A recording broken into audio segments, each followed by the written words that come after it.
I'm going to analyze Jean-Paul Sartre's philosophy on existentialism using the movie Forrest Gump. First, I want to lay out Sartre's main ideas so we are on the same page. Sartre's two main points are nothingness and bad faith. Nothingness is a kind of gap or separation which lays between a man and the rest of the world, or rather, between a man's consciousness and the world of objects of which he is conscious of. The nothingness is sometimes referred to as the emptiness or anguish we feel inside ourselves. Sartre argues, though, that without being aware of this nothingness, a man could not move from an inauthentic to an authentic existence.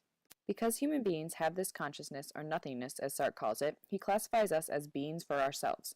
This means that we are conscious of ourselves and that we are different from other people. Therefore, through this conscious awareness, we can see the difference between ourselves and our world. Because we let these objects interfere with our true path, we are acting in bad faith. Bad faith is the way that we deal with the anguish we feel from the nothingness inside of us. A person acting in bad faith is trying to portray a persona that they are not, ultimately leading them to live an inauthentic life. This act of running away from the nothingness is pointless because essentially man is trying to flee itself and the anguish of total freedom. Beings for themselves are simply constituted free and cannot get out of it, but bad faith is one of their methods for trying to do so. Even men who stay true and honest to themselves and act in so-called good faith are still acting in bad faith because they are trying to distract themselves from the nothingness. Now, to make sense of all this, let's compare Sartre's ideas to Forrest Gump. Jenny is a perfect representation of bad faith. Here she starts off innocent, but soon assumes the roles she thinks she has to fit. As Jenny enters college, she assumes her new role as a mature woman. As she grows into her sexuality, she poses for Playboy because she believes the only way to become a grown woman is to be seen as a sex item. As the United States moves into the Vietnam War, Jenny drops her college schoolgirl look and adopts the up-and-coming trend of the hippie era. She fully commits to the look and life of the anti-Vietnam War protester and becomes a member of the Black Panther Party, along with succumbing further into a life of drugs and prostitution. Jenny realizes this take on life isn't getting her far, so she returns back home and adopts her more authentic life that she initially had with Forrest. Because they now have a kid together, she is willing to take responsibility and act in good faith, but at the same time, she is still just assuming the role of a mother. Now that we've examined that Jenny acts in bad faith throughout her entire life to ease her anguish at the nothingness inside of her, let's examine Forrest. Forrest is a perfect example for a being for themselves because he is conscious that he is different from other people, starting from when he's really young and has leg braces.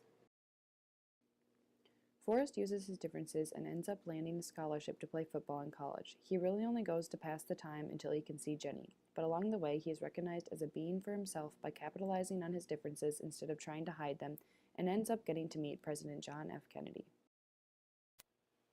The U.S. enters the Vietnam War and Forrest decides to enlist. He doesn't know what else to do with his life while he waits for Jenny, so he acts in bad faith once again, entering the cycle to distract himself from the nothingness. Forrest, standing out once more, becomes a decorated war hero and returns home. When receiving his Medal of Honor, he runs into Jenny once more. He attributes his Medal of Honor to her being the reason he survived the war and received the award. He's constantly acting in good faith, giving Jenny the credit for his distractions from the nothingness. Forrest believes his destiny is to be with Jenny, so at the times in his life that he isn't with her, he is practicing bad faith. He fills the emptiness with distractions like playing ping pong and taking up the position of a shrimp boat captain just to pass the time. Once again, Jenny returns home after a long time away. This time she and Forrest become closer than ever, allowing Forrest to feel like he has finally reached his point of actualization. But once again, she cannot stay and continues to flee her own nothingness, in turn leaving Forrest to feel empty once more. The emptiness, or the nothingness, that Forrest has been trying to distract himself from is now the only thing he can think about. His only escape is to run, or flee from the fact that Jenny won't be with him.